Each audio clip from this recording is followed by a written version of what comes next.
Buen día, compañeros. Mi nombre es Jorge Francisco Gómez Zavala, médico residente de segundo año de Medicina Familiar. El tema que expondré el día de hoy es insuficiencia cardíaca descompensada del módulo de urgencias y el coordinador es el doctor Francisco Gerardo Nolasco García. Comenzaremos por la definición de insuficiencia cardíaca. Esta se puede definir como un síndrome clínico complejo que resulta de cualquier daño estructural o funcional que se caracteriza por la alteración de la función cardíaca ventricular, en donde el corazón no puede cumplir las necesidades circulatorias del organismo. En cuanto a la insuficiencia cardíaca descompensada, se puede definir como la incapacidad del corazón para cumplir las demandas metabólicas del organismo, en donde los mecanismos compensatorios, ya sean hemodinámicos, renales o neurohormonales, ya no son suficientes para llevar a cabo la homeostasis. Cabe mencionar que la insuficiencia cardíaca es la fase final de la mayoría de las enfermedades cardiovasculares y tienen una alta morbimortalidad en pacientes mayores de 65 años. Hay algunos mecanismos compensatorios que se irán dando o presentando de manera paulatina. Por un lado, tenemos que la ley de Frank-Starling nos menciona que a una mayor elasticidad se generará una mayor fuerza de contracción. Entonces, si hay un aumento de volumen diastólico, habrá un aumento del volumen sistólico final. Es decir, entre mayor sangre haya en el ventrículo, va a haber un aumento o una mayor fuerza de expulsión. También se generarán algunas adaptaciones a nivel anatómico que de momento generarán una hipertrofia del miocardio o del músculo cardíaco. Pero a la larga o a la postre habrá una remodelación, se generará daño de esas células y se generará fibrosis, lo que generará una dilatación. Entonces ya no va a ser suficiente para tener una adecuada fuerza de contracción. De manera simultánea, se verán desencadenadas algunos sistemas neurohormonales como lo es la liberación de la noradrenalina por el sistema nervioso simpático, el sistema renina-angiotensina-aldosterona por el riñón y la liberación del péptido natriurético auricular.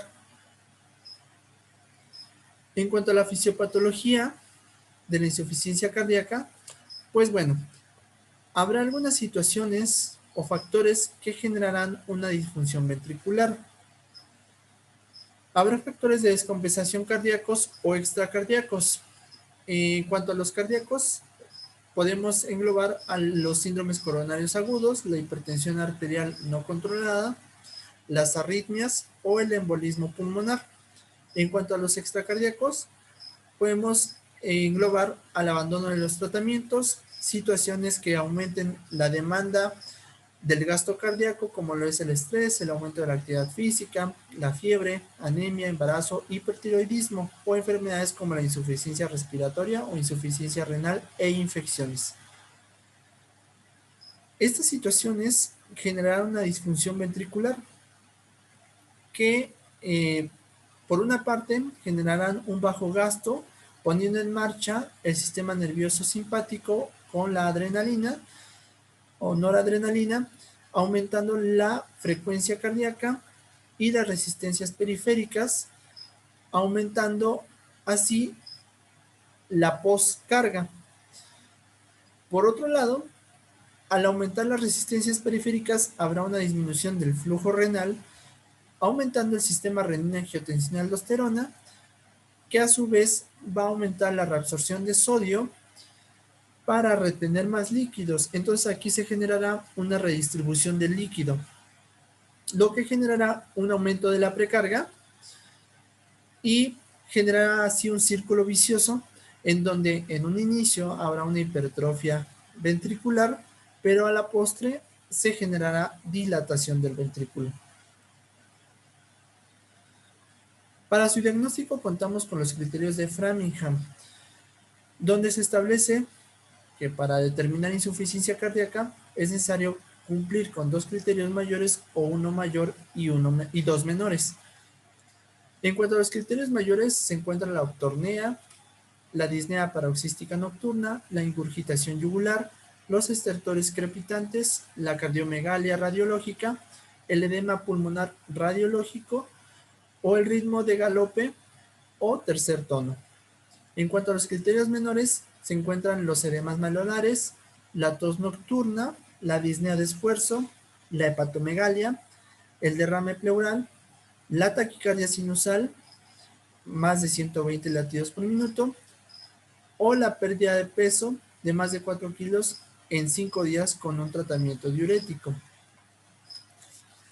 También contamos con la clasificación de NIHA, en donde es una clasificación funcional que determina en la clase 1, englobará a los pacientes que se encuentran asintomáticos al realizar sus actividades físicas. En la clase 2 ya hay síntomas al realizar grandes esfuerzos. En la clase 3 hay síntomas al realizar esfuerzos moderados y mínimos. Y en la clase 4 pues habrá síntomas ya en reposo. También podemos contar con los perfiles clínicos que nos darán una idea del pronóstico y del manejo. El perfil clínico A, caliente seco, habrá datos, no habrá datos de hipoperfusión o congestión pulmonar. En el perfil clínico B se determinará como caliente húmedo, donde no habrá datos de hipoperfusión, pero ya hay datos de congestión, como lo es la congestión pulmonar, estertores crepitantes, ortopnea, disnea paroxística nocturna, edema periférico bilateral, ingurgitación yugular, hepatomegalia, ascitis o reflujo hepatoyugular. En el perfil clínico L, frío seco, no hay datos de congestión, sin embargo ya hay datos de hipoperfusión, como lo son las extremidades frías y sudorosas, la oliguria, la confusión mental o obnubilación, mareo, presión de pulso disminuida, o si son pacientes que usan previamente IECAS, pueden presentar hipotensión. Y el perfil clínico C lo determina como frío húmedo, en donde hay tanto datos de congestión como datos de hipoperfusión. Es importante mencionar que la mayoría de las insuficiencias cardíacas se presentan con signos o síntomas de congestión. También podemos caracterizar la insuficiencia cardíaca como izquierda o derecha, en donde la insuficiencia cardíaca izquierda habrá síntomas de congestión pulmonar, como lo es la disnea de esfuerzo, la ortopnea, la disnea paroxística nocturna o síntomas de bajo gasto como la oliguria, fatiga o cuadros confusionales. En cuanto a la insuficiencia cardíaca derecha, hay síntomas de congestión sistémica, edema de miembros, dolor en hipocondrio derecho, aumento del perímetro abdominal o ascitis y en algunos casos nicturia. Hay también algunos perfiles hemodinámicos, como lo es la clasificación de Forrester, que se basa en el índice cardíaco, más o menos de 2 litros minuto metro cuadrado, y la presión capilar pulmonar, en donde el perfil hemodinámico 1 son pacientes que no habrá síntomas, porque las alteraciones en cuanto al índice cardíaco o la presión capilar pulmonar serán mínimas. En el perfil hemodinámico 2 habrá ya datos de alteraciones en la presión capilar pulmonar. Esta estará aumentada, pero no va a haber datos de hipoperfusión. Estos pacientes que coinciden con la clasificación o perfil clínico B, caliente húmedo, responderán favorablemente a diuréticos y vasodilatadores. En el perfil hemodinámico 3, vamos a tener una presión capilar pulmonar dentro de parámetros normales o muy similar, pero con un índice cardíaco disminuido. Entonces, pueden ser pacientes que respondan favorablemente a la administración de fluidos o que estén con shock hipovolémico. Y en el perfil hemodinámico 4, pues habrá aumento de la presión capilar pulmonar y una disminución del índice cardíaco, donde habrá datos de hipoperfusión y congestión, como lo es el shock cardiogénico, donde puede haber datos de hipotensión arterial que tendrán que implementarse vasoconstrictores. En el 2016 se implementó el acrónimo SHAM para identificar las 5 causas potenciales de insuficiencia cardíaca aguda que requieren de un tratamiento inmediato. De un inicio tenemos que identificar si se trata de algún síndrome coronario agudo, si hay alguna emergencia hipertensiva, las arritmias severas. Podemos también englobar las causas mecánicas como lo son las valvulopatías o la embolia pulmonar. Entonces, hay que identificar si son causas propiamente del corazón o son causas extracardíacas. En cuanto a la exploración física, es importante irnos dando una idea de las alternativas terapéuticas que habrá que ir poniendo en marcha. Es importante valorar las constantes vitales para optimizar así la presión arterial. Si es necesario disminuir o reducir la presión arterial, o si es necesario aumentar una presión arterial perfusoria. Hay que identificar los signos de gravedad. Si se trata de un síndrome coronario o un infarto agudo al miocardio, pues hay que aliviar los síntomas de dolor. En cuanto a los signos de gravedad, podemos encontrar también la disminución de la saturación de oxígeno. Entonces habrá que dar suplemento o complemento o un aporte de oxígeno. También es importante inspeccionar la perfusión para ver si es necesario mejorar la hemodinamia. A nivel de cuello, hay que valorar si hay ingurgitación yugular. A la auscultación pulmonar, hay que valorar si hay estertores, o a nivel cardíaco si podemos identificar datos de tercer ruido o signo de galope. A nivel de abdomen, valorar si hay hepatomegalia, dolor en hipocondrio derecho o ascitis. En extremidades, si hay edema. Y es importante prevenir el tromboembolismo o dar profilaxis, tromboprofilaxis. También identificar la etiología y las comorbilidades asociadas a la insuficiencia cardíaca aguda. La insuficiencia cardíaca aguda descompensada va a ser, su diagnóstico será clínico, pero podemos apoyarnos de pruebas complementarias como lo es la gasometría, el electrocardiograma, para determinar su etiología, una radiografía de tórax, el hemograma, química sanguínea o biomarcadores, así como determinar la función renal y, de ser posible, un ecocardiograma. En cuanto al manejo de la emergencia, habrá objetivos que se tienen que ir desencadenando, no necesariamente en este orden, pero sí de manera simultánea de ser posible. Hay que asegurar la vía aérea y, de ser necesario, resucitar inmediatamente al paciente según la etiología. Entonces podemos dar un aporte de oxígeno, ya sea por cánula nasal, con un aporte de oxígeno de presión positiva, o si es necesario dar manejo avanzado de la vía aérea. Hay que identificar y tratar cualquier amenaza potencial de la vida, dar manejo si es un infarto agudo del miocardio, si son arritmias severas. Es importante dar posición al paciente. Es necesario colocar al paciente a 45 grados, confirmar el diagnóstico y comenzar su tratamiento lo antes posible, así como contar con una vía intravenosa para la administración de medicamentos. Hay que identificar la etiología que desencadenó la insuficiencia cardíaca o que descompensó la insuficiencia cardíaca, y, si es necesario, modificar su tratamiento. Hay que considerar la posibilidad de otras patologías asociadas y si requieren alguna modificación urgente.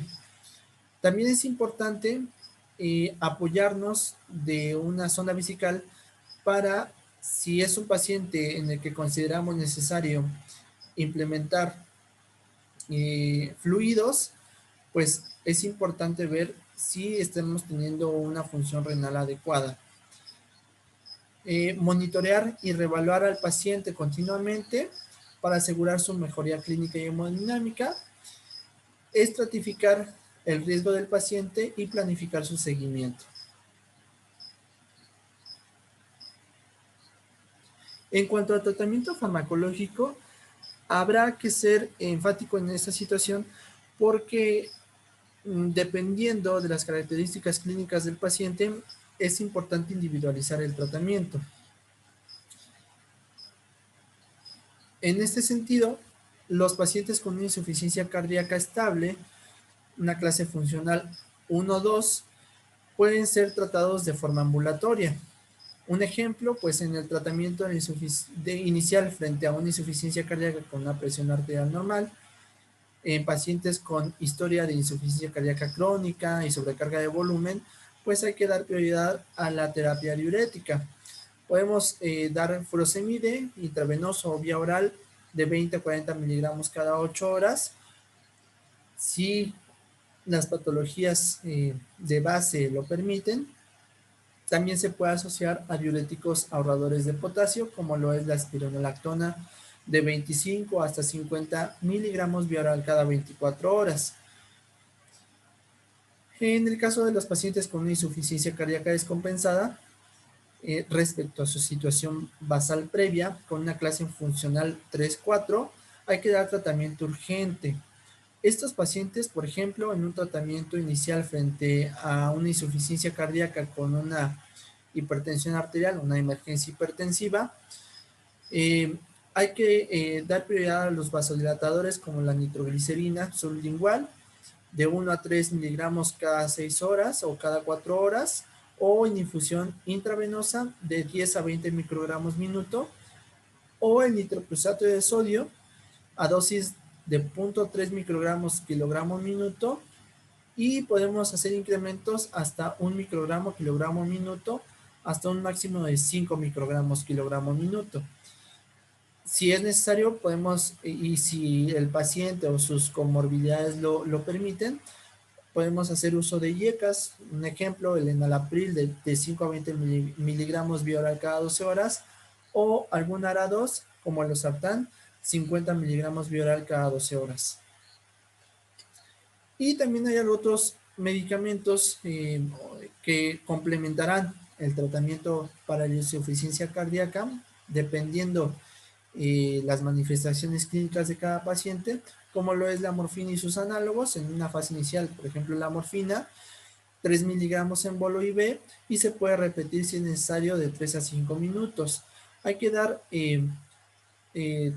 tromboprofilaxis, como lo es el uso de la enoxaparina a dosis profiláctica subcutánea de 1 miligramo kilogramo día, a peso ideal, o los inotrópicos en caso de que sea necesario eh, generar vasoconstricción, ya sea con norepinefrina de 0.05 a 0.5 microgramos kilogramo minuto, o con dopamina según la dosis y la respuesta que deseamos, ya sea la dosis dopa, dosis beta o dosis alfa.